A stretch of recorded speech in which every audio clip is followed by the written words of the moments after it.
Welcome to Jokakaka. I'm Jim. And I'm Sam. And today we're talking about Chapter 72 of JoJo's Bizarre Adventure, JoJolion. It is Poor Tom and Ozone Baby Part 1. Yes. So what were your... let's talk about the chapter I'm zipping, sorry. You chose to wait. I'm sorry. So the recording started. Sticky fingers, right? There you go. There we go. So, what do you think of the chapter? A lot of build-up. It's that normal build-up to, like, a big thing coming, then Araki takes a month break. How dare he? He always takes his break, but, like, you know, it's just how it always is. It's been like that every year. Let the man rest. I know. It's been like this every year, though. Mm-hmm. So I'm like, used to that, because I've been, like, reading up every month for, like, since I finished, like, when I finished part 7, like, JoJolion, like, would just started, like, a couple, like, weeks in. Oh, really? Yeah, I believe it was only, like, 8 chapters in. Oh, wow, so you've been along the ride. Yeah. Because, I mean, JoJolion's getting up there. It's almost as long as part 7. Really? Wow. Yeah, because part 7 had, what, 91 chapters, I think? I assume it's going to hit about that. Yeah, what chapter are we on right now? 70? So, yeah, we're on 72. Wow. As I said, it's Poor Tom and Ozone Baby, and so basically, I don't want to get too... Well, I don't want to spend too much time in this chapter, because I feel like there's not a lot happens. Yeah, it's a lot. I say it's just that build-up chapter to, like, a big thing. Like, probably the big event before, like, I think this is the last big event before we get to, like, start heading toward the last, like... kind of arc. Yeah. Last major arc, yeah. So, just to briefly run through it, in the last chapter we saw Jobin. I think it cut quickly to Jobin digging a hole where he's going to be putting Ozone Baby. Yeah, which poor Tom gave him, like, his Lego White House stand, and he told him to dig it, and that's where we left off with that one, with just Gappy and the fruit appraiser going to get the fruit harvesting. Yeah. Or harvesting the fruit, whatever. Yeah, they've got their whole plan. So yeah, so the first thing we see is a countdown timer, which is interesting. It's like 24. Yeah, exactly. So yeah, it says that we have 2 days, 4 hours, and 33 minutes. But really what this means is, like, if the Planet Appraiser is able to put his weird little bug things in it, so it just takes in consideration that already happens. But the first thing we see is Norisuke, the Papa JoJo, tripping over the bag that contains Ozone Baby. So this means he's gonna die. I mean, this is my prediction. People's been predicting he's gonna die for, like, ever, because of the song King Nothing. Yeah. And this is kind of just like the final nail in the coffin to me. It's like, oh, that's pretty, like, suspicious. Like, he trips on it. Like, the first thing we see in the chapter is him tripping. Like, okay. Yeah. That's significant. Yeah, I kind of have a feeling that, like, if he dies, he's gonna die sacrificing himself from Ozone Baby to protect, like, Jobin, I think. So at least if his father protecting his son, so I think, like, Jobin should protect his son kind of thing. Yeah. So that's kind of like... Because later on, we'll get into that, but later on, Jobin is explaining to Tsurugi, his son... We haven't seen it in a while, I think. It's been a very long time. And his dog, which I completely forgot about. Well, don't think about that dog much longer. Well, it's JoJo, so yeah.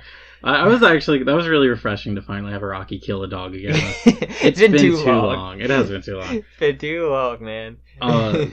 But so yeah, what I liked about this chapter... I didn't like it as much the first time I read it, but then I reread it and I kind of liked...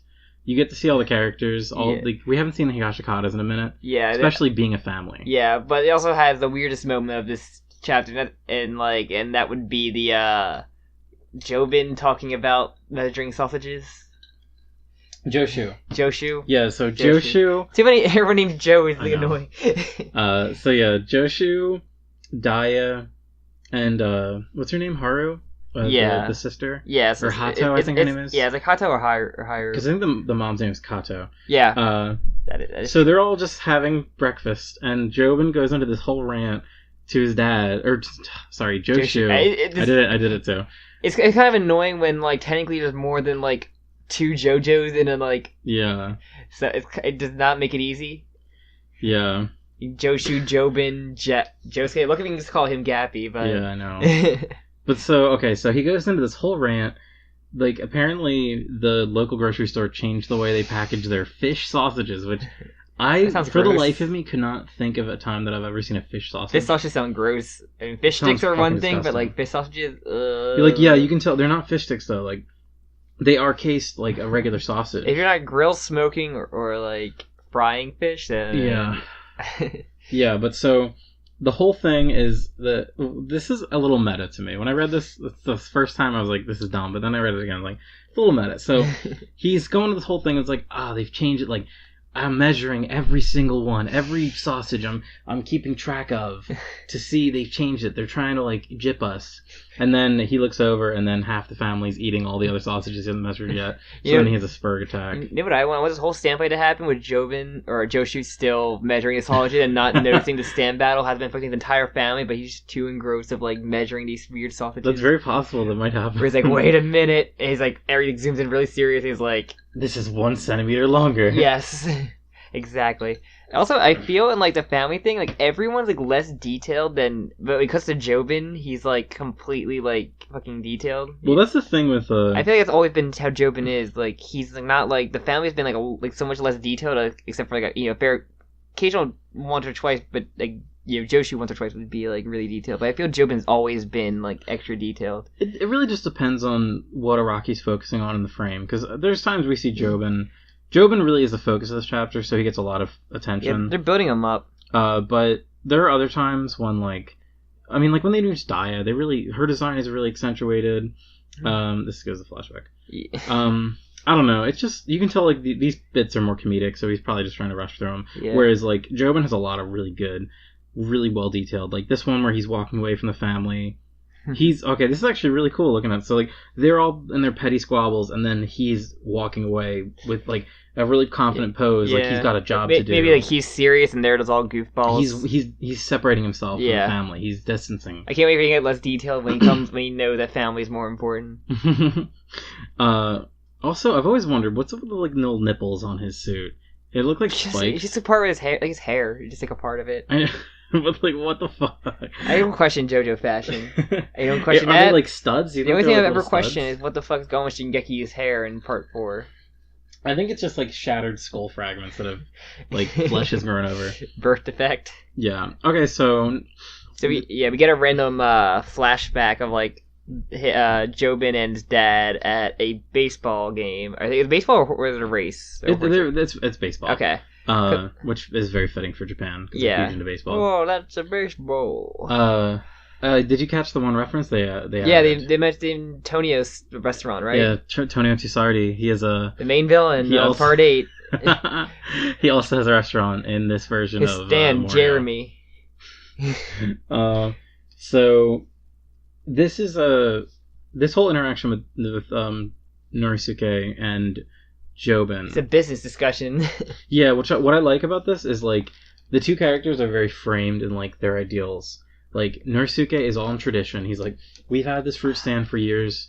We're not changing anything. Like, we're fine as it is. Yeah, people buy fruit when loved ones die or when they're in love. Like, we will never change the way we work. And then Jobin's like, hey, look, all these he mentions the doctors as if the doctors are the ones, like, building the mall, which is strange. Just adds this whole layer of, like, the doctors being, like, a figure or, like, a organization. Yeah. But so basically he's like, hey, there's this mall in town. We need to compete.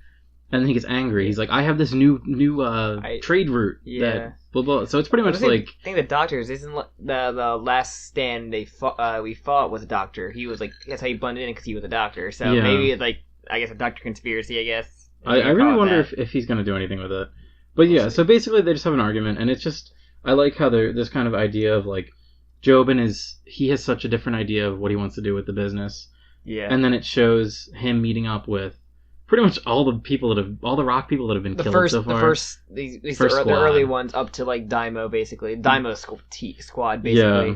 And then this is kind of just like the earliest we've seen JoJo or Jobin without him. Well, they bring up the architect too. Like, he was also, like, mentioned a decent amount, like, compared to the other ones. Like, yeah. So, like, I guess people are still hung up on him. Iraqis seem to be hung up on him a little bit. Yeah. More so than the other ones. He's a really good design. I know, it is really good. He reminds me a lot of Bruno. He does. His bangs really remind me of Bruno. Bruno Pucciolati. But yeah, so then you get this cute little shot of these really shitty characters. The really shitty. Remember the twins? I literally forget what their powers are. Soccer twins? They get beaten very quick. Yeah, I forget what their powers are, and I don't care because I don't like them. But so one thing I thought's interesting is they have cameras everywhere. Yeah. They film everything on there. Well, you don't want people going on sneaking onto your fruit farm, or I guess you call it, and stealing all your fruit. I mean, you gotta keep an eye on that thing if anyone does try to steal anything, especially if it's like your main business. You don't want anyone that's true. stealing from you. It's just kind of funny to think like your most prized possession is your fruit orchard. And if you look at that camera, like the weird shit that happened on the Hishikata estate, like you'd probably see some weird ass things on that camera feed, man. Mm-hmm. Oh, here's another really good shot. So we have right before Jobin starts digging, he's like holding this dagger, like really menacingly. This chapter does. How he digs. Yeah, he digs with the dagger. I really like the way they frame him as a very villainous. Like every shot he's like, I don't know, very scary. Yeah. And it kind of cements, because they've been really like waffling about whether Araki wants to make him evil or not. If he's evil, the main villain, or not the true, like a fake out true villain kind of thing, because we still have his mom to worry about, him, and then whoever the other organization, Rockmen they have, like, we're still unknown about. Yeah, so then we get into... Fruit Appraiser and Gappy's escapades underground. They find a weird underground. Yeah, sorry. One thing I wanted to say, I want a thing wrote down in my notes that I just noticed. So when Jobin's talking to Norisuke about like the whole, we need to make the thing better, it really reminded me of Valentine and the whole like, take the napkin. You've got to be the first one. Because his whole thing is like, I don't want us to lose out to all these other businesses. Mm-hmm. We have to look. I've got this like secret route. We have to adapt and grow if we want to stay alive. Yeah, we need to take the initiative, and it shows him. This chapter really is about him taking initiative, and he even thinks like what are we gonna do after we kill? We need to kill these characters. Gappy and Planet Praiser need to die. Yeah, which I thought was interesting. They are literally our only threats. Yeah. So then. They briefly, then we see our protagonists. Yeah, like I said, they're like underground, like Gappy and Fruit Appraiser, while Yasho went home to find the remains of the hairpin rock animal to bring back and see if it actually is like a rock animal. Well, yeah, what they said that her plan was is go get it, and then she can use her stand to find information about the rock people. So I think that will be our plot dump on like the rest of the rock people lore, which I'm hopefully. The last we see of her in this chapter is like right as she's reaching it. So yeah, Gabby even like where'd she go? Like she's really went home. Yeah, I don't know why Gabby didn't realize this. Yeah, unless she'd be the only person like she would really talk to, because I know they don't like their whole thing is their connection. Yeah, so they basically take this underground pathway that exists, I guess. Well, yeah, because that's another thing. Like, when the architect dude was designing it, he had all these secret underground pathways and stuff. But also, the Planet Appraiser says that him and the father, Norisuke, know all of the routes. Okay, only those two. Yeah, so I'm wondering... I wrote a little question section in my notes. Like, so what is the past, like what's their relationship? Yeah, I'm wondering. I'm hoping we get that like when the Ozone Baby things, or they when they meet up with him, they'll get like it's a flashback or something. Yeah, because we get a lot of flashbacks with this part especially.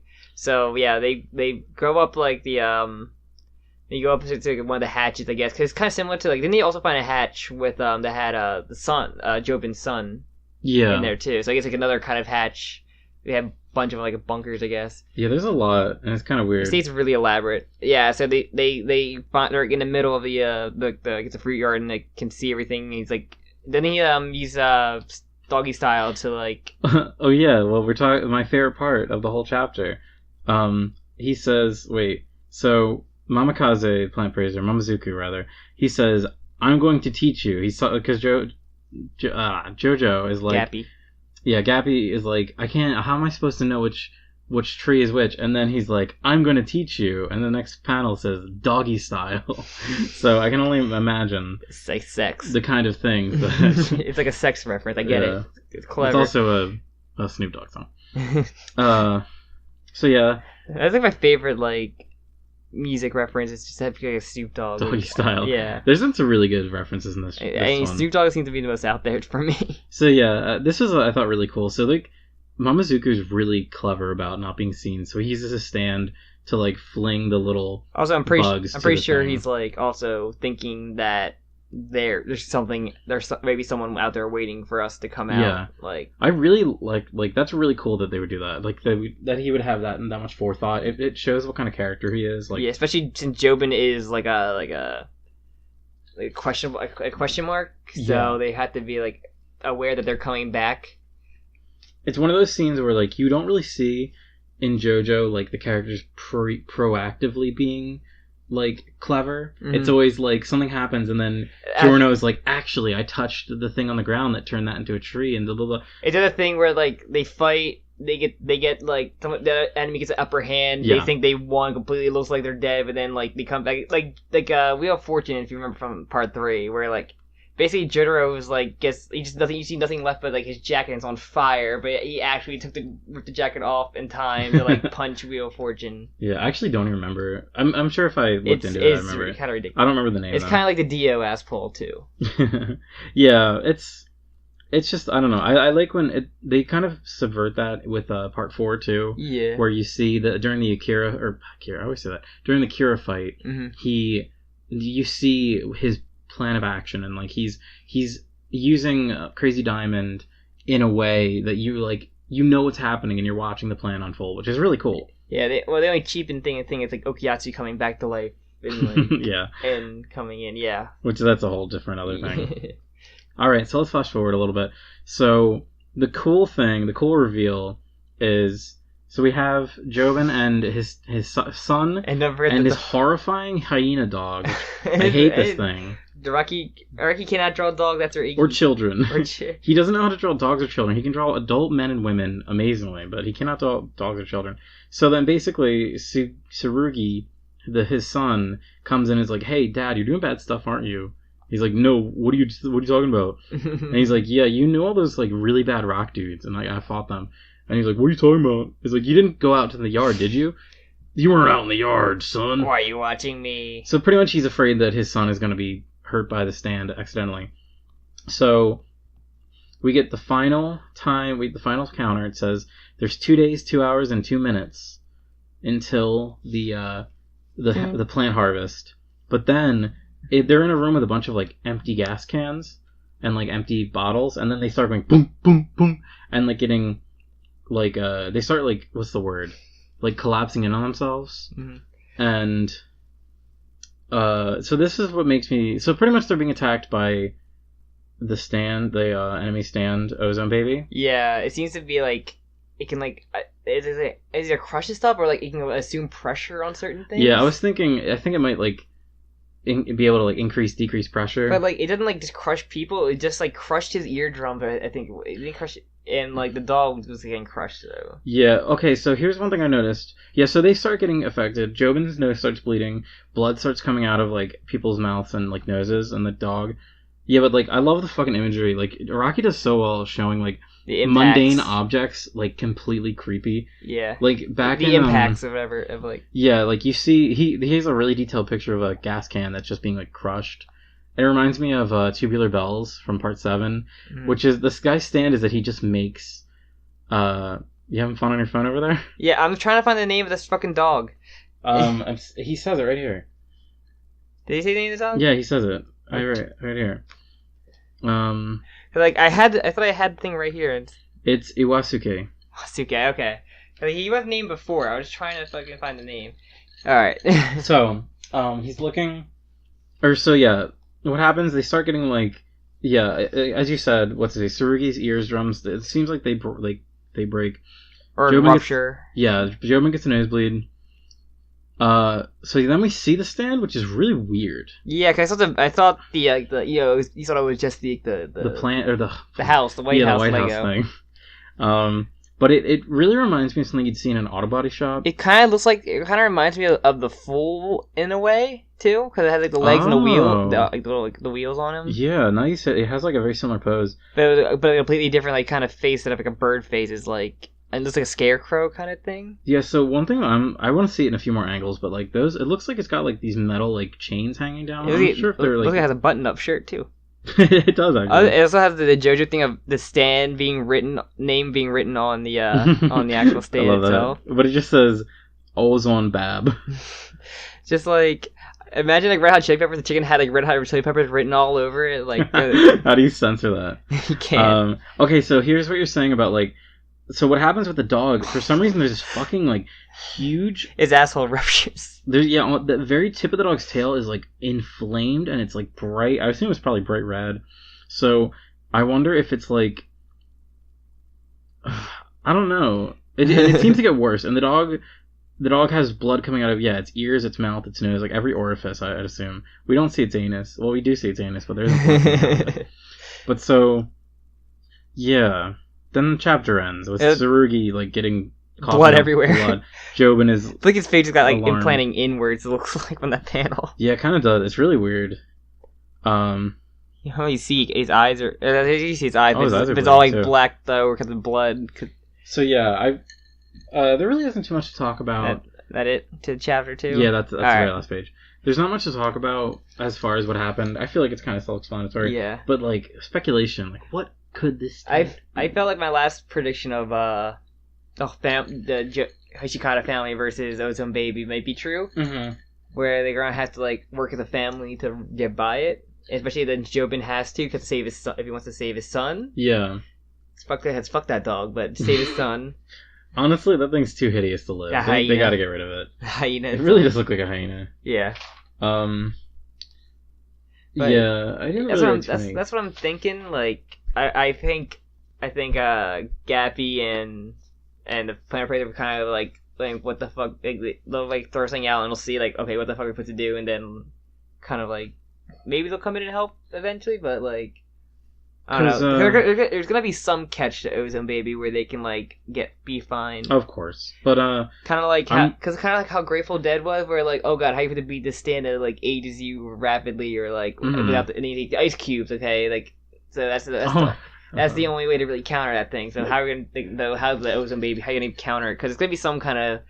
There's always a catch to stands. Like sometimes heat, cold, like all stands have been like that in all time JoJo. Like there's some catch to it to like get past it. So my prediction is we're gonna find out what Jobin's stand really is, because if it is what we think, and if Ozone Baby is a pressure stand, I mean. The thing about ozone is highly flammable. Yeah. So like even pressure, like a highly pressurized environment is highly flammable. Mm-hmm. So I feel like this is kind of the perfect storm to see if Jobin, what his real power is, and we might get a proper explanation. Hopefully, because that's a question people want to know what he really does. What's his name? Speed King? Speed King, yeah. I love his design. It's so dumb. Yeah, Speed King. I want to see a proper picture of him. Yeah, I think that sounds about right. I'm thinking we'll finally learn what Speed King truly does, and maybe get some flashback. I don't think Gappy and Fruit Planet Praiser will meet up with the family yet. They're probably gonna hide out because they were gonna notice like the hat like pressuring inward or something. They even said unless they're flying, it's gonna be some altitude kind of thing where the lower they are, they could be safer, I guess. But like I'm not sure they have to like destroy the stand or destroy the White House thing. That's probably the weakness. You probably have to destroy the Lego house. So, well, I'm not sure. Maybe with Ozone Baby, maybe like the house itself doesn't matter. Maybe it's just that he like, it's like a short range automatic stand where he like puts it into an object and then like that object is like, think of like a landmine essentially, like it'll activate. I don't know, because it kind of activated like in like 5-10 minutes, and then like it kind of doesn't have like a thing where like, because poor Tom didn't say like Jobin should probably get out of the area. Like no, it kind of did it affect Jobin a little bit too, right? Yeah, Jobin's bleeding. So like he did say that it would affect whoever steps into its range. That was like the thing. So it could be the dog since it killed the dog first. But it killed the dog. It's still affecting the environment and the sun. Like and he's not like too close. So maybe he's just a shitty stand. I don't know. I'm it thinking seems like it's an automatic. It's gonna be a thing where the family's like basically gonna be like died, and he's a Speed King somehow to get to like this. Get to the stand quickly without like being too much damage. His dad's gonna die, and that's gonna send him over the edge, and then he's gonna kill Ozone Baby. Who knows? I have no idea. I think there's gonna be this fight gonna be more or less than 4 parts per chapters. I don't know. That's a good, because like higher or lower. I think it could probably around there. I think 4 parts is a safe guess. Because I don't know if we're gonna see Gappy and Mamazuku, because they said like, I think it was like an hour before this happens, they say, okay, we're going to hide. All we have to do is hide out for 2 days. Mm-hmm. So who knows where they could be. Mm-hmm. But I mean, obviously you want them to come in. So I like your idea. I think your idea was right about, like, it's going to be the Higashikatas versus this. Like, I'm hoping. And they're going to have to unite together. And the family. that'd be cool. Kind of like how they had to unite to fight Damo. Yeah, well, kind of. They all just kind of, like, suffered Jobin separately. had to learn the power of family. Because it's kind of like a theme going with Part 8, it's family. Kind of like Fast and Furious. It's like family. It's like family. Which, like, is the most shallow thing in these movies. Unlike, I just watched something recently that made me think of that. What was it? I don't know. Can't answer that. Give me 10 seconds. Wait. 1, 2, 3. Oh, Guardians of the Galaxy 2. Oh, family. Something like Guardians of the Galaxy 2 is a better, it's like family, but not in the way that Vin Diesel says it. Vin Diesel says family. What Vin Diesel just means it's just friends. With Guardians of the Galaxy 2, it's like all these people have, like, they have such, like, really volatile relationships with each other, like actual real family. Like real family, not family who goes steals cars and safes around Brazil. But they're family. Except when he gets controlled by terrible dread Charlize Theron. All right, that's enough Fast 5 talk. So good chapter though. I liked it. It was normal build up chapter. Yeah. I actually recently had a coworker at work I was chatting with JoJo with. Mm-hmm. And he was saying how he stopped reading right before the Urban Gorilla arc, and I was like, he's like, yeah, it just kind of like stopped interesting me. And then I kind of thought about it, I was like, yeah, the past few arcs really haven't been that great. Like, I really didn't like Blue Lagoon, or what was it called? The Walking Stand. Yeah, I hated that chapter, actually, the few chapters. And then, like, Urban Gorilla was okay, but the pacing was kind of strange. Mm-hmm. And then that one last chapter was just kind of like a flashback one. I like the flashback chapter, though. It was good, and then when I got to this one, I was kind of just like, eh. But then I reread it, and I liked it a lot more. I was like, this feels like they're connecting everything back to what matters. Could be a body horror stand. It could be. Could be. So, but I feel like JoJo kind of lost its way for a bit, and it was focused on other things. Yeah. Or at least part 8, and now it's connecting the Higashikatas, which are probably the most important part. The thing about the part 8 that people like is the mystery part of it, and once we get like answers, people like getting the answers for like. Yeah. But it's also like, I feel like Araki doesn't have some of the answers that I want. Maybe. That's my biggest fear. The problem is, JoJo does have plot holes, and since it's being a mystery, I'm worried about how many plot holes are going to be in this part. This is potentially the biggest. Like, could be the biggest. Some of the largest. Like, we'll see what happens in, a year, 2 years when it's potentially done. I'm going to say a year. I think it'll be done in a year. Yeah, maybe. Because sometimes he just releases 2 chapters like pretty quick. Mm-hmm. Like, there's been those months where they get like 2. So we'll see. Hopefully, I think a year and a half. All right, I want to wrap this up. It's been going on longer than I wanted to. Where can they find us? You can find us on YouTube. We are Jokakaka. Mm-hmm. We've started doing, I think, the last 5 chapters. We've been doing it weekly, so if you just found this one, check out the last one. Go make fun of our earlier predictions. See how stupidly wrong they were. Hey, I was pretty good on this last one, man. I think I'm gonna be right. That's true. We done monthly, so yeah, pretty much it's monthly. But it's gonna take a month break for that one. We might do like our spoiler cast for like part 1. Oh, we can do part 1 and 2. Just to fill in for the month. Yeah, that's a good idea actually. So because I like doing the spoiler cast a lot. Yeah. And then we also have our other podcast called Neon Cast, where we talk about cat girls for the most part, or animal girls, or even we also do have a little seasonal blend where we talk about seasonal anime. Most of the things we mostly hate. Yeah. We mostly hate cat girls. Yeah. Most of them are not great. It's very true. But we have a very special one coming hopefully soon. But yeah, hopefully fingers crossed on that. I guess I'm $30 out of my pocket. But yeah, we have listened to that where we talk about various other things. Yeah, and we also do our other... Yeah, check them out if you like hearing us talk. Talk about beverages and anime and cat girls. All right. So, thank you. Thanks for listening. You can find us everywhere you want to. Yeah, leave a comment. Oh, yeah. Leave a comment. What did you think of this chapter? Did you love it? Did you hate it? For prediction. What would you rate it? Give me your Alex Jones conspiracy theory. Put your tinfoil hat on. Yeah, let me know. All right. Thank you for listening. This is Jim. I'm Sam. Bye-bye. Bye.